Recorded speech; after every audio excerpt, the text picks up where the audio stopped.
კითხვებზე გადავიდეთ.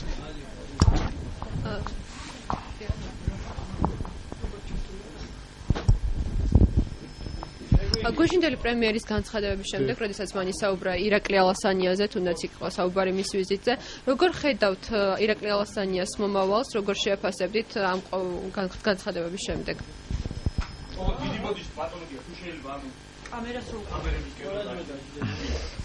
ეს ოფიციალურ ეტიკეტს არ მიყვები ხოლმე საერთოდ. ამისთვის ბოდიში მოგიხდით. რა ვიცი, მე ვერაფერს ვერ ხედავ. ეხლა ახალი განცხადებები რამე იყო გუშინ, მე ვერ დავინახე ახალი ვერაფერი. პრინციპში იქ საუბარი იყო დაახლოებით იგივეზე, უბრალოდ მან კომენტარი გააკეთა რაღაც პრესაში რაღაცა გამოქვეყნებულა თითქოს და იმაზე მან თქვა რომ ეს მისი საქმე არ არის. აქედან გამომდინარე მე ვერ ხედავ ვერაფერ პრობლემას, ხო? იქ საუბარია იმაზე რომ ორი წელი, თავდაცვის სამინისტროში თანამშრომლობაზე და ამ შემდეგ განსაკუთრებული რა იყო გუშინდელ პრესკონფერენციაზე მე სიმართლე გითხრათ ახალგაზრდა და შემდეგ შეცდომა შეიძლება მოუვიდეს. მან შეცდომა შეაფასა მისი შიდა დუბაიში ვიზიტი. ეს ჩვეულებრივი ამბავი. გადაპირება უნდა ალასანიასი და თუ შეიძლება რომ დაზუსტეს რამე ეჭვებია ალასანიასთან დაკავშირებით? არა, ალასანიასთან დაკავშირებით ეჭვები არ ყოფილა. ის რომ ნაციონალური მოძრაობა ცდილობს თავის ჩვეულ სტილში პროვოცირება მოახდინოს, ხო, რაღაც განხეთქილების, ეს ცხადია. მე ვფიქრობ, მაინც ქარიშხალი ჭიქაშია ატეხილი. გასაგებია რომ ეს არ არის ეხა ისეთ სტანდარტული ისტორია. თუმცა რამდენადაც ჩვენ გვესმის და ირაკლი ალასანია მისთამე პატივისცემას მეც ვადასტურებ, მას აქვს ძალიან მნიშვნელოვანი სფერო ჩაბარებული, მიუხედავად გარკვეული კითხვებისა, შეიძლება გარკვეული ესე რომ ვთქვათ არასასიამოვნო საუბრისა, რაც ჩვეულებრივი ამბავია ადამიანებს შორის, ისინი შეთანხმდნენ, აგრძელებენ თანამშრომლობას, ირაკლი ალასანია რჩება თავდაცვის მინისტრად, კოალიცია არის ერთიანი, ანუ პრაქტიკულად არაფერი არ მომხდარა. ეხლა ისეთი მე ვფიქრობ არაფერი არ მომხდარა ახალი გუშინ, რამაც შეიძლება რაღაც ახალი ტალღა გააჩინოს რაღაც ტიპის ქმედებებში, ხო? იქ უბრალოდ ერთ-ერთმა ჟურნალისტმა ითხოვა გაზეთში გამოქვეყნებულ რაღაცაზე კომენტარი, რაზეც ბატონო ბიძინამ თქვა, რომ ეს ჩემი საქმე არ არის ეხლა და აბსოლუტურად სწორედ თქვა, ხო? იმიტომ რომ რაც წერენ გაზეთში რა არის მართალი, რა არის ტყუილი, ძნელი გასაგებია, თუმცა იმისათვის რომ კითხვებზე გაეცეს პასუხი, იქვე ითქვა, რომ პრინციპში ყველა მინისტრი ეს არ ეხება მხოლოდ ალასანიას, ვალდებულია რომ თავისი ხარჯები, თავისი შეხვედრები თავისი ვიზიტების გრაფიკი ყველაფერი გაასაჯაროოს და მიაწოდოს საზოგადოებას სრული ინფორმაცია. საზოგადოება იმსახურებს იმას, რომ მიიღოს ესეთი ტიპის უпроსტოდ კონდეს მეტი წარმოდგენა თუ რას აკეთებენ მინისტრები, ხო? იმიტომ რომ მოგეხსენება ჩვენ ვაფინანსებთ მინისტრებს, ჩვენ ხარჯზე დადიან სხვადასხვა ქვეყნებში და აქედან გამომდინარე მე ვფიქრობ აქ არაფერი ისეთი განსაკუთრებული არ თქმულა და მე მეცაც ვიტყოდი ეს არ ეხებოდა მხოლოდ ალასანიას. მე ვფიქრობ რომ ყველა მინისტრი კარგს იზამდა თუ თავისი მოძრაობის შესახებ და ვიზიტების შესახებ ინფორმაციას დროდადრო მიაწვდის საზოგადოებას. ასე რომ არაფერი ტრაგიკული არ მოხდარა, მე მგონი, მთავარია რომ მათ შორის შედგა შეხვედრა, ალასანია რჩება გუნდის წევრად, ის აგრძელებს თავდაცვის მინისტრად მუშაობას და რა ვიცი. თქვენ თუ კიდე სხვა რამეს ხედავთ, ეს თქვენი უფლებაა. კი ბატონო.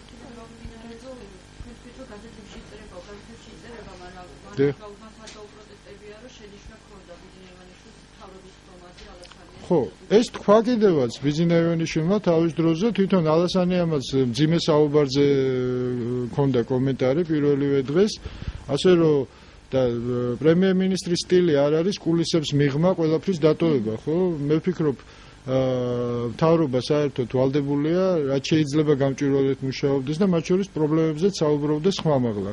მე ვფიქრობ, რომ პრობლემების გასაჯაროება ზუსტად პროცესის სიჯანსაღის მაჩვენებელია და არა პირიქით რაღაც სისტემური პრობლემის, ხო? ხდება ესეთი რაღაცა ძალიან ხშირად, მე მგონი, ხა კულისებში პრობლემის დამალვა საბოლოო ჯამში უფრო დიდ პრობლემაში გადაიზრდება ხოლმე, ასე რომ იყო რაღაცა პრობლემები, ეს პრობლემები გადაილახა, ყველა თავის ადგილზეა, ყველა მუშაობს, კოალიცია ერთიანია. ასე რომ დღეს მდგომარეობით ყოველ შემთხვევაში მე ვერაფერს ისეც ვერ ხედავ, რომ ამდენი მიკროფონი იდგეს ჩემ წინ ამ კითხვასთან დაკავშირებით. ბატონო გია, რუსულ ბაზარზე ქართული პროდუქციის გატანაზე რო ვისაუბროთ, რო შევაფასოთ, ანუ რამდენად მნიშვნელოვანია თქვენ ქვეყნისთვის, რომ დაბრუნდება ქართული პროდუქცია რუსულ ბაზარზე და ეკონომიკურ და პოლიტიკურ ჭრილში რომ განვიხილოთ ესე. ეს რა თქმა უნდა მნიშვნელოვანია, ხო, ეს არ არის პანაცეა, ბუნებრივია და ჩვენ არ უნდა წარმოვიდგინოთ ისე, რომ რუსეთის ბაზარზეა ქვეყანა დამოკიდებული, ხო? ეს არ არის სწორი მიდგომა, თუმცა არც ის არის სწორი მიდგომა, რომ რუსეთის ბაზარი საერთოდ არაფერს არ ნიშნავს საქართველოსთვის, საერთოდ ეს ქართული საზოგადოების დამახასიათებელია, რომ ყოველთვის ორი რადიკალური პოზიცია უპირისპირდება ერთმანეთს და ჭეშმარიტება, ანუ საღი აზრი ყოველთვის რჩება სადღაც შუაში, ხო? ეს არის ის შემთხვევა, რომ რა თქმა უნდა ძალიან სასარგებლოა რუსეთის ბაზრის გახსნა საქართველოსთვის. ჩვენ არა გვაქვს იმ ტიპის პროდუქცია, რომლის გასაღება დასავლურ ბაზრებზე იქნებოდა იული. რუსეთში საკმაოდ კარგად არის ქართული პროდუქტი რეკლამირებული ჯერ კიდევ საბჭოთა კავშირის პერიოდიდან, ამიტომ ეს ბაზარი ბევრად უფრო იული მარკეტინგული თვალსაზრისით ბევრად უფრო იული ბაზარია ქართული პროდუქციისთვის და ეს თავისთავად კარგია. თუმცა ეს არ ნიშნავს იმას, რომ რადგან რუსული ბაზარი გაიხსნა, აშენდა ქვეყანა და ჩვენ არ უნდა გავითვალისწინოთ ის პრობლემები, რაც ორ ქვეყანას შორის არის, ხო? ჩვენ ამ ეტაპზე ალბათ უნდა შევეცადოთ, რომ ეკონომიკური აქტივობა დაიწყოს რუსეთთან, თუმცა არა, რა თქმა უნდა, პოლიტიკის ხარჯზე, იმიტომ რომ ეხლა ის რეალობა, რაშიც ორი ქვეყანა ცხოვრობს და რა დონეზეც არის ურთიერთობები, ბუნებრივია ჯერჯერობით არ იძლევა არანაირი ოპტიმიზმის საფუძველს. რუსეთის ბაზარი საქართველოსთვის ნიშნავს იმ იმპორტ-ექსპორტის სალდოს ოდნავ გაჯანსაღებას და პრინციპში მნიშვნელოვან გაჯანსაღებას, რაც დღეს ქვეყანას აქვს, ხო? ჩვენ ფაქტიურად ვიქეცით მომხმარებელ ქვეყნად, არაფერს არ ვაწარმოებთ და ჩვენი ბაზარი გაჯერებულია იმპორტირებული პროდუქტით, რაც სისტემური პრობლემაა ქვეყნისთვის, რაც გრძელვადიან პერსპექტივას არ თმევს ქვეყანას და რუსეთის ბაზარი აი ამის დაბალანსებაში, რა თქმა უნდა, ქვეყანას გარკვეულწილად მიეხმარება.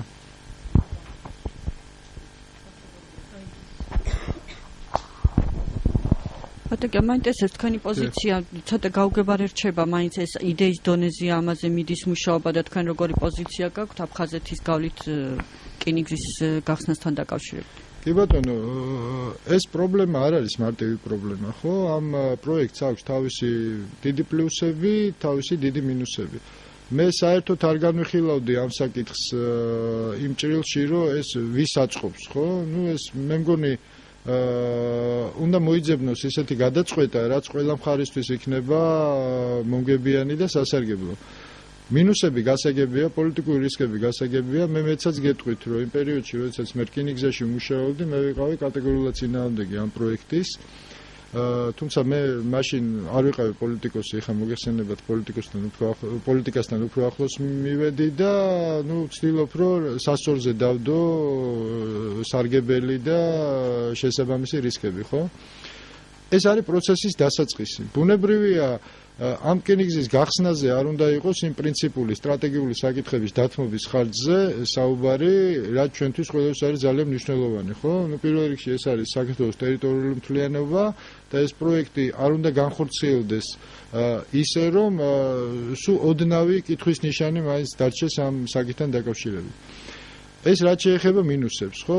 აქ ტექნიკური დეტალებია ბევრი, რაზეც ალბათ მხარეებმა უნდა ისაუბრონ. ეს არის ეკონომიკური სადგადის, ეკონომიკური საზღვარი, ეს არის ფსოუს საკითხი, ენგურის საკითხი, ვინ არის მხარე მონაწილე ამ ყველაფრის, იმიტომ რომ მოგეხსენებათ, რომ აფხაზეთს არ აქვს საკონტრაქტო ლეგიტიმაცია ქართული მხრიდან. აქ ძალიან ბევრი დეტალია, ალბათ წინასწარ გასავლელი და ეხლა მე მეცაც გეტყვით, რომ შეიძლება ისეთი გადაულახავი წინააღმდეგობები გამოჩნდეს ამ პროცესში, რომ პროექტი ვერ შედგეს. თქვენ წარმოიდგენთ ისე, რომ რადგან პოლიტიკური ნება გამოიხატა პროექტის რეალიზაციის, ეს ნიშნავს, რომ პროექტი აუცილებლად განხორციელდება. ესე არ არის. მე უბრალოდ უფრო პლუსებზე მინდა ვილაპარაკო. მე ვფიქრობ, რომ მე ვფიქრობ, რომ აფხაზეთის ინტეგრაცია ერთიან ქართულ სივრცეში, ხო, რაც არის ჩვენი საბოლოო მიზანი, ბუნებრივია, რაღაცით უნდა დაიწყოს, ხო? მე ვფიქრობ, რომ ეს პროექტი შეიძლება იყოს რისკი ერთის მხრივ, მაგრამ პოზიტიურად, ეხლა მეორე კუთხიდან რო შევხედოთ, შეიძლება პირიქით გახადო ინსტრუმენტი ეკონომიკური ინტეგრაციის აფხაზეთის ერთიან ქართულ სივრცეში, ხო? აქ გააჩნია, აქ არის დიპლომატიის ხელოვნება, აქ არის ძალიან ბევრ რაღაცაზეა დამოკიდებული. წინასწარ ანუ ნებისმიერი პროექტის თუ ბრძნული მიდგომა გექნება, შეიძლება ნეგატივისაც კი პოზიტიურად მოტრიალება თუ გამჭრიახი ხარ და თუ აი ამ მოლაპარაკებების პროცესში მაქსიმუმს მიიღებ. მე ვფიქრობ, ესეთი შანსები ამ პროექტთან დაკავშირებით ნამდვილად არის. მე ვერავის ვერ მივცევ გარანტიას, რომ ეს შანსები იქნება გამოყენებული, თუმცა ეს ყველაფერი არის მოლაპარაკების საგანი. მე ერთი რამე შემიძლია დარწმუნებით გითხრათ, რომ არავინ არ მისცემს არავის საშუალებას და არც ხელისუფლების განწყობა ესეთი, რომ ეს პროექტი განხორციელდეს საქართველოს ნაციონალური ინტერესების საზიანოდ. ეს გამორიცხულია და ესე არ მოხდება, ხო? ეხლა ჩვენ გვექნება, რა თქმა უნდა, ჩვენი პირობები, თუ რუსული მხარე ამ პირობებს მიიღებს, პროექტი შედგება. ეხლა თუ არ მიიღებს ამ პირობებს, ვეცდებით მათი ლოგიკაც გავიგოთ და იმის და მიხედვით ვიმშელებთ ამაზე ყველაფერზე, ხო? მთავარია, რომ ინფორმაცია საზოგადოებასთან უნდა მიდიოდეს და უნდა იყოს არგუმენტირებული. ეს დახურული პროექტი არ უნდა იყოს, ბუნებრივია და რაზე შეთანხმდებიან, თუ ვერ შეთანხმდებიან მხარეები, ამაზეც საჯაროდ უნდა ითქვას, რატო არ შეთანხმდნენ და თუ შეთანხმებას მიაღწიეს, ხელისუფლებას მოუწევს, რა თქმა უნდა, ამის არგუმენტირება და შესაბამის კითხვებზე პასუხის გაცემა. ეს პროცესის დასაწყისია, მე არ მგონია, რომ ეხლა გადაწყვეტილება ძალიან სწრაფად იქნას მიღებული. თვითონ მიდგომას თუ ეთანხმებით, ატაზაქაშვილმა განაცხადა, რომ ეს პროექტი არ უნდა იქნას განხილული პოლიტიკურ ჭრილში და პოლიტიკა ეს უნდა იყოს მხოლოდ ეკონომიკური. რამდენად ეთანხმებით ესეთ მიდგომას? მთლიანად არ ვიზიარებ იმ მარტივი მიზეზის გამო, რომ მოდით ესე ვთქვათ, რომ თვითონ ეს რკინიგზის მონაკვეთი იყო საქართველოს რკინიგზის ნაწილი, განუყოფელი ნაწილი, ხო? ძალიან დიდი მნიშვნელობა აქვს სად იქნება საბაჟო საზღვარი, ეკონომიკური საზღვარი სად დადგება. იქ არის საბაჟო საკითხები, ძალიან ბევრი ტექნიკური დეტალია, ეხლა უბრალოდ არ მინდა თქვენ დაგღალოთ ამით ყველაფრის, ხო? ყველაფრით და ბუნებრივია, რომ ნებისმიერი შეიძლება საკითხმა ვიღაცა შეეცადოს უბრალოდ თუ საკითხს მისცეს ისეთი მიმართულება, რაც კითხვის ნიშანს დასვავდა საქართველოს სუვერენიტეტთან დაკავშირებით. ასე რომ პოლიტიკასთან ბმა ამ საკითხს რა თქმა უნდა აქვს, თუნდაც ირიბი, მაგრამ აქვს, ბუნებრივია, ხო? მე მთათ ვერ გავიზიარებდი იმას, რომ ეს არის წმინდა ეკონომიკური პროექტი და პოლიტიკასთან ამას კავშირი არ აქვს. პოლიტიკასთან თუნდაც იმიტომ აქვს კავშირი, რომ აქ შემოდის პასიური მოთამაშის, ეხლა ძალიან მეუცნაურება ხოლმე სომხეთის აქტიურობა ამ მიმართულებით. კი ბატონო, სომხეთს შეუძლია მიიღოს სარგებელი ამ პროექტით, ან არ მიიღოს, მაგრამ ის არ არის ამ პროექტთან დაკავშირებით აქტიური მოთამაშე. და ის უნდა დაელოდოს უბრალოდ, რაზე მოილაპარაკებენ მხარეები, ის აქტიურად ამაში ვერ ჩაერთვება. იყო პერიოდი, როდესაც ისინი ცდილობდნენ აქტიურად ჩართულიყვნენ, მაგრამ ეხლა მათი აქტიურობა, რა თქმა უნდა, გამორიცხულია ამ საკითხთან დაკავშირებით. ისევე როგორც გარკვეულწილად ეს ძაბავს აზერბაიჯანულ მხარეს, ბუნებრივია, ხო, მათ უჩნდებათ კითხვები და ჩვენ ვალდებული ვართ, რომ მათაც გავცეთ პასუხები ამ ყველაფერზე. გასაგებია, ისინი რა ტიპის რისკებს ხედავენ, თუმცა ამ რისკების პრევენცია სავსებით შესაძლებელია, ასე რომ ეს არის სამუშაო პროცესი, ხო? ზედაპირზე ყველაფერი არ ჩანს. ამაზე აი ესე საჯაროდ საუბარი დეტალებზე ძალიან რთულია, ხო? უნდა დაიწყოს რაღაც ტიპის მოლაპარაკებები, დახურული მოლაპარაკებები, პროფესიული მოლაპარაკებები, თუმცა შედეგების შესახებ საზოგადოება უნდა იყოს ინფორმირებული და ყველა კითხვაზე უნდა იყოს პასუხი გაცემული. ეს არის ჩემი მიდგომა. ბატონო, ეს თემას, კოალიციის თემას მინდა დავუბრუნდე. ყოველ შემთხვევაში ისე დაფიქსირდა, რომ კონფლიქტი ან გაუგებრობა, როგორც გნებავთ, დაფიქსირდა მაშინ, როდესაც საუბარი შეეხო საპრეზიდენტო კანდიდატს და საპრეზიდენტო არჩევნებს. შემოვიდა კიდევ ერთი ესე ვთქვათ განხეთქილების ვაშლი იმის თემათ, რომ ვინ უნდა აირჩიოს პრეზიდენტი პარლამენტმა თუ ხალხმა. ეს ორი თემა, რომელიც ამ თემა ამ განხეთქილება სად არის, იმას ვერ ხედავ, თუმცა ეს საკითხი ეხება რამდენად კანდიდატურასთან დაკავშირებით, რაც ბიძინეევანიშვილმაც დააფიქსირა, რომ ვინც წავა კოალიციიდან, ესე გამოვიდა, ვინც წავა კოალიციიდან, მოიტახავს კისერს, ეს ცოტა ისეთი ფრაზა იყო. ნუ ეხლა რა არის, ნებისმიერი პოლიტიკური ძალა აქვს უფლება, რომ გარკვეული შეფასება გააკეთოს, რომ როგორ ხედავს კოალიციიდან წასული რომელიმე ძალის პოლიტიკურ პერსპექტივას საპრეზიდენტო არჩევნებთან დაკავშირებით, ხო?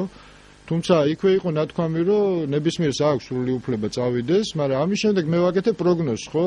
ეხლა თუ წავიდა და დაიწყო კამპანია, ეს ნებისმიერ შეუძლია, ბუნებრივია, ეს ყველას ბუნებრივი უფლებაა. ეხლა მე შემიძლია ამ წუთას დავიწყო საპრეზიდენტო კამპანია, იმდენი მიკროფონებია, რომ მე მგონი შესაძლებელი იქნებოდა ამის გაკეთება.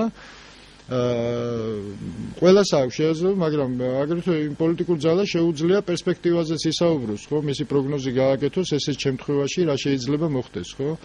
ეხლა ასე რომ აქაც არაფერი განსაკუთრებული არის. რაც შეეხება პრეზიდენტის არჩევის წესს, ხო? ეხლა მეც მაქვს ამაზე ჩემი მოსაზრება, მაგრამ ეს კოალიციაში უნდა იყოს განხილული. როგორც საპრეზიდენტო კანდიდატი, თუ კოალიციის კანდიდატზე ვსაუბრობთ, ასევე არჩევის წესიც. ასევე ნებისმიერ სხვა პარტიას შეუძლია თავისი მიდგომა ჩამოაყალიბოს ამ საკითხთან დაკავშირებით. მე ვფიქრობ, რომ იმ მოდელში, რომელზეც ჩვენ შევთანხმდით საზოგადოება და გადავდივართ ოქტომბრიდან, ხო? და იმ სტატუსით, რაც აქვს პრეზიდენტს, ჩემის აზრით, საერთო სახალხო ლეგიტიმაცია, ანუ მაღალი ლეგიტიმაცია, უბრალოდ საჭირო არ არის, ხო? საჭირო არ არის, იმიტომ რომ პრინციპში მისი ეს არ არის იმდენად ესეთი ფუნქციები, ანუ გლობალური ფუნქციები, რასაც შეიძლება ეს ჭირდებოდეს. კაცად, დავაზუსტოთ, თუ შეიძლება. ბატონი, როდესაც საუბარია ზუსტად იმაზე და ბიძინეევანიშვილიც აქცენტს მაგაზე აკეთებს, რომ ეს არ არის ის პრეზიდენტი და მისი ფუნქციები მაინც გარკვეულწილად შეიძლება ითქვას, რომ არ ითვალისწინებდეს, მაინც და მაინც ხალხის მიერ იყოს არჩეული. თუმცა ერთი მნიშვნელოვანი ფუნქცია, რომელიც პრეზიდენტს ექნება, ეს არის პოლიტიკური კრიზისების დროს გადაწყვეტილების მიღება. ეს არის ალბათ ჩემი აზრით ყოველ შემთხვევაში ძალიან მნიშვნელოვანი, რის გამოც ხალხს უნდა კონდეს უფლება პრეზიდენტი აირჩიოს თვითონ.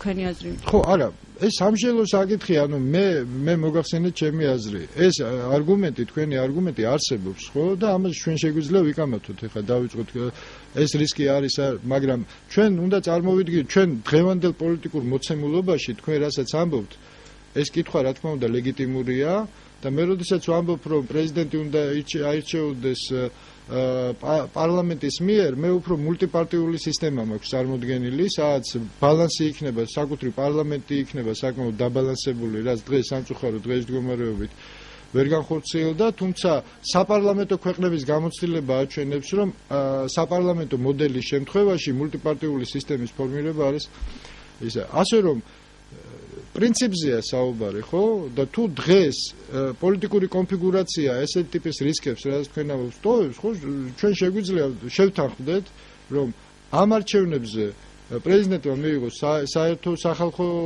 ლეგიტიმაცია, თუმცა სამომავლოდ შეიძლება ეს საკითხი კიდევ ერთხელ დაუშვათ, გადაისინჯოს, გადაიხედოს ან ასე შემდეგ. უბრალოდ აქ საუბარია გრძელვადიან პერსპექტივაზე და არა ოპერატიულ საკითხზე, რაც ეხება კონკრეტულ ერთ არჩევნებს, ოქტომბრის არჩევნებს, ხო? ჩვენ სისტემურად უნდა შევხედოთ და გრძელვადიანი განვითარება უნდა დავინახოთ. კონსტიტუციის ჭრა-კერვას ჩვენ ყოველდღე ხო ვერ დავიწყებთ, ხო ესეა? ანუ ეს სტილი დამკვიდრებული იყო, ანუ ბევრჯერ იყო დაჯიჯგნილი ეს კონსტიტუცია.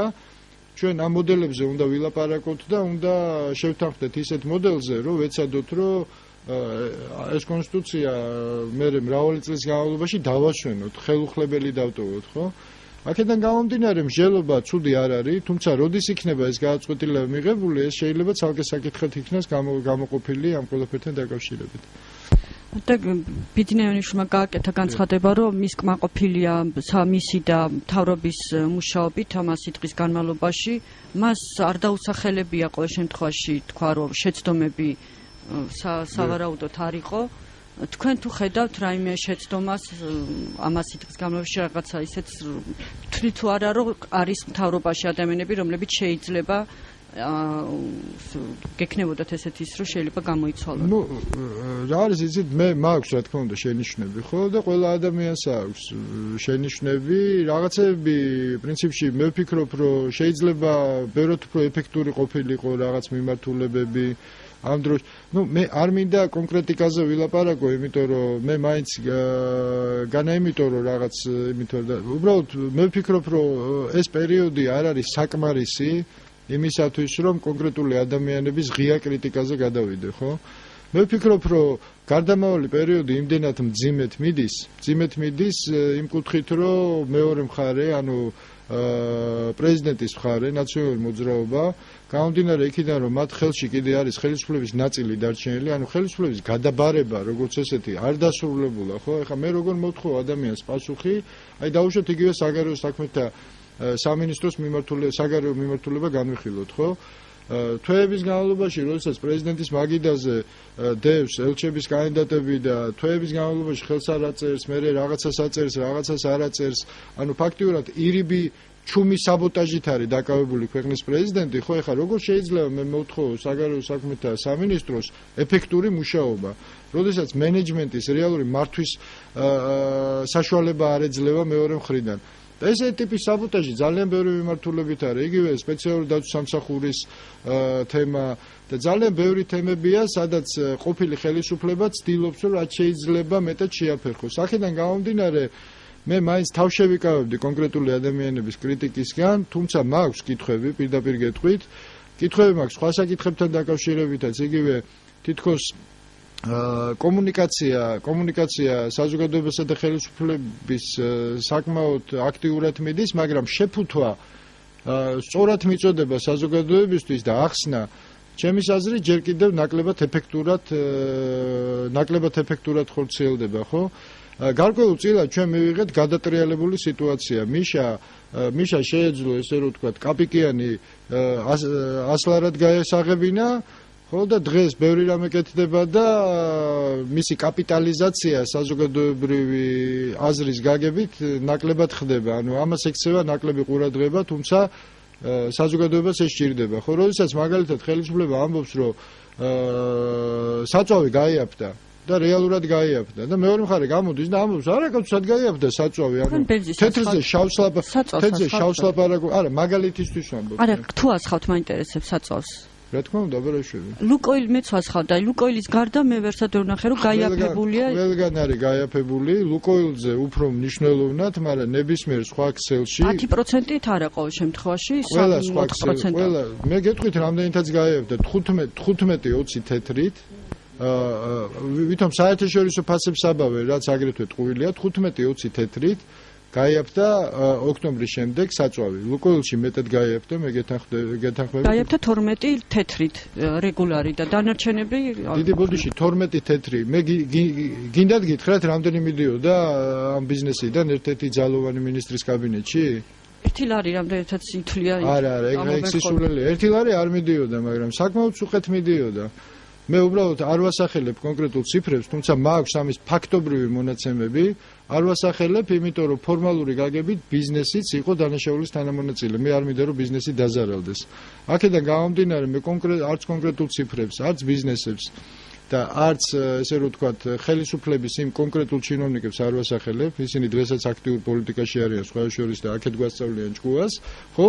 თუმცა ეს ფაქტები არსებობს. დრო დადგება და ეს ყველაფერი გასაჯაროვდება, ხო? ასე რომ პოლიტიკური კომპონენტი ფაში იყო.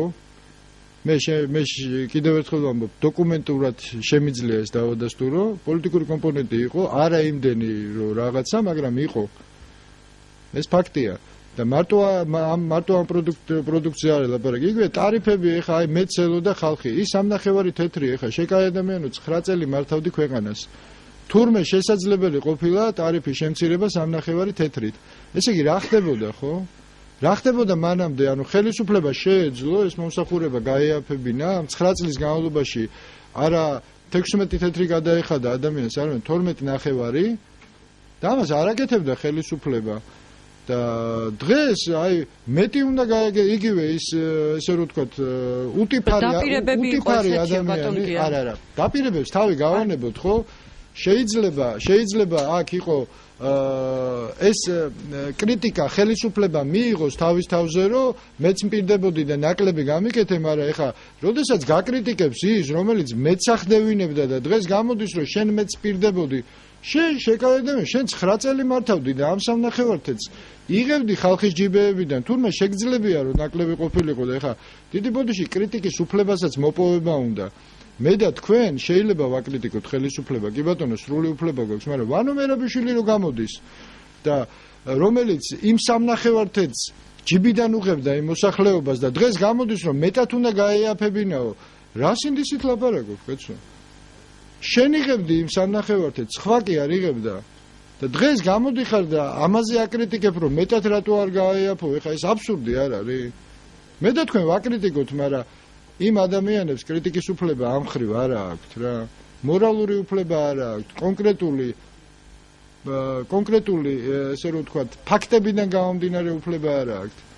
მაგრამ ენას ძვალი არ აქვს, ეგ არის პრინციპი. ბატონო, კიდე ძალიან მინდა გკითხოთ, ეგრეთ წოდებულ ჩანერგილებთან დაკავშირებით, რომელზედაც ძალიან დიდი ხმაური და სკანდალი ატყდა, აი ეს მინდა შეაფასოთ, ეს ჩანერგილები საერთოდ ეს რამდენად ის თქვენი აზრით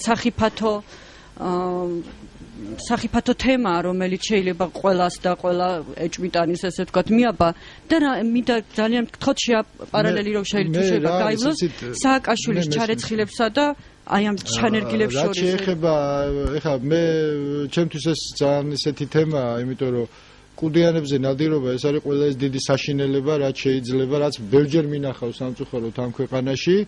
მე ამ კონკრეტულ შემთხვევასთან დაკავშირებით ამას არ ვამბობ, იმიტომ რომ ეს არის გასარკვევი თემა, თუმცა მე მაინც არ ვისურვებდი, რომ აქ ტემპერატურა აწეულიყო ძალიან მაღლა, იმიტომ რომ ესეთი თემები არის ძალიან სენსიტიური თემები. ხო, ერთი თუ დაიწყო ეს რევანშისტული და რაღაცა და ეხა ანუ შპიონომანია ქვეყანაში, ხო, ამას მე ვეღარ გავაჩერებთ, ბუნებრივია, იმიტომ რომ ძალიან ბევრს გაუჩნდება ამის სურვილი და სხვა შორის მე საკუთარ ტყავზე მაქვს ბევრჯერ განცდილი, ხო?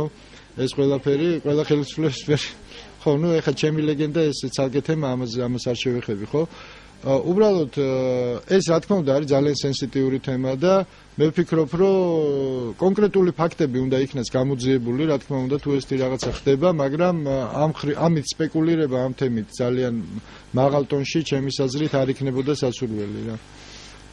თუმცა მე ვადასტურებ, რომ ძალიან უცნაურია, როდესაც ერთი პარტიის წარმომადგენელი, ერთი პარტიის, ესე რომ ვთქვათ, ლიდერები მეორე პარტიის არჩევნებზე მიდიან და ამას რატო ირჩევთ თუ ამას აპროტესტებენ, ხო, ეს ძალიან უცნაურია დამერწმუნებით, ხო, როდესაც ერთი პარტიის, ერთ-ერთი რეგიონის თავმჯდომარე მიდის და მეორე პარტიაში რომ მის კოლეგის დანიშვნას აპროტესტებს, რომ ეგო ის არის და ეს არისო, ხო, ეს კითხვებს ბადებს, ბუნებრივია. ხო, არა, თუმცა ეს შესაძლებელია რომ ესეც იყოს, მაგრამ ეს არის კონკრეტული ძიების, ანუ ღალატი, შპიონი, ეს ძალიან მძიმე ბრალდებებია რა. მე ესეთი თემებით მაინც არ ვითამაშებდი. ჩვენ ქვეყანაში ძალიან ადვილი გახდა ესეთი ტიპის ბრალდებების წარდგენა ადამიანის და ღალატი არის ყველაზე დიდი დანაშაული, ხო? ღალატი ჩემის აზრით კვლელობაზე მეტი დანაშაულია და მე მაინც ეს სიტყვებით ოპერირებას არ დავიწყებდი. არა, ჩარეცხილები ცოტა სხვა თემაა, ჩარეცხილები. არა, მე ვფიქრობ, რომ ამ ტერმინის კულტივირება საზოგადოებაში არ უნდა მოხდეს. ეს ხიფათის შემცველი იქნებოდა ჩემის აზრით და მე არ მომწონს ეს რა.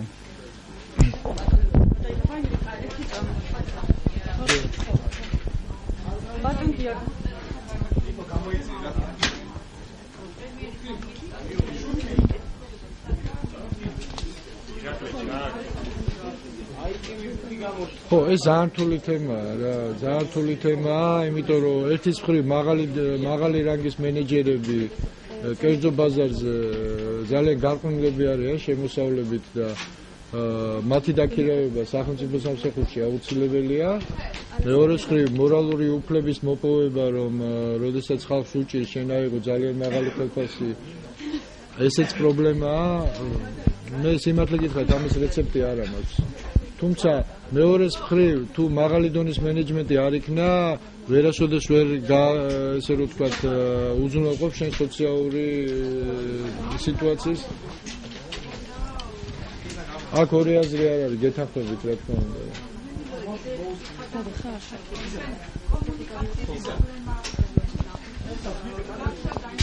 აუ, აქეთ ხო, არა, ეს არ არის ხელისუფლების კომუნიკაცია, ეს არის ჩემი გია ქუქაშვილსაც თქვენ წარმოიდგინეთ, აქვს ხო უჩნდება სულ თავის ჭია, საკუთარი ჭია გაახაროს. ეს არის არც პროპაგანდა, არც ხელისუფლების პროექტი არ არის. მე ვაპირებ, ვაკეთებ ჩემი აზრით საკმაოდ საინტერესო პროექტს და ამას იხილავთ ყველა, ხო? მე არავითარ შემთხვევაში თქვენ ახავთ იმ პროექტში რა ხალხი იჯდება, ამ პროექტში იქნება ყველა წარმოდგენილი, ყველა ფრთიდან. ეს იქნება ток-შოუც არ იქნება, ეს იქნება რეალიტი შოუ, სადაც იჯდებიან ექსპერტები ყველა მხრიდან, მათ შორის ნაციონალური მოძრაობიდანაც. და ჩვენ ვიმსჯელებთ სხვადასხვა საკითხებზე. მეტი არაფერი. ერთი წუთი. ნუ არ ვიცი, ეხლა დეტალებში შესვლა არ მინდა, ალბათ იმედზე, ალბათ ხო. ჯერ საბოლოო ფორმატიც არის დადგენილი, მე მგონი ძალიან ნაადრევად დავიწყეთ ამაზე ლაპარაკია. პრინციპში მე მაქვს მოსაზრებები, მაგრამ ესეც არ მინდა რომ მარტო გადავწყვიტო, იმიტომ რომ თვითონ სახელი შერჩევა და საბოლოო ფორმატი თვითონ ექსპერტებთან ერთად მინდა განვიხილო და გადაცემის ფორმატიც ამას გულისხმობს, რომ თვითონ გადაცემის ფორმირებას, თვითონ გადაცემის მსვლელობის დროს მინდა მოხდეს, იქ დაждდება რაღაც რაოდენობა ექსპერტების და ვიმსჯელებთ იმაზე, როგორ გადაცემაში მონაწილეობთ. პირველი გადაცემა ამას მიეძღვნება. ეს არ არის პოლიტიკა, ეს არ არის პროპაგანდა. ჩვენ უბრალოდ ვიმსჯელებთ სხვა თემებზე, თუ ინსტიტუციურად როგორ დავალაგოთ ეს ყველაფერი, როგორ ვასწავლოთ ხელისუფლების სახურება, ამაზე ვიმსჯელებთ რა. არა, წამყვანი არ ეყოლება ამ გადაცემას. მხოლოდ მოდერაცია, მოდერატორი მე ვიქნები ალბათ. წამყვანი არ იქნება და 8 კაცი დავჯდებით და რეალურ დროში შეიძლება ვიჩხუბოთ კიდევაც ამას არ გამოვიწყო. But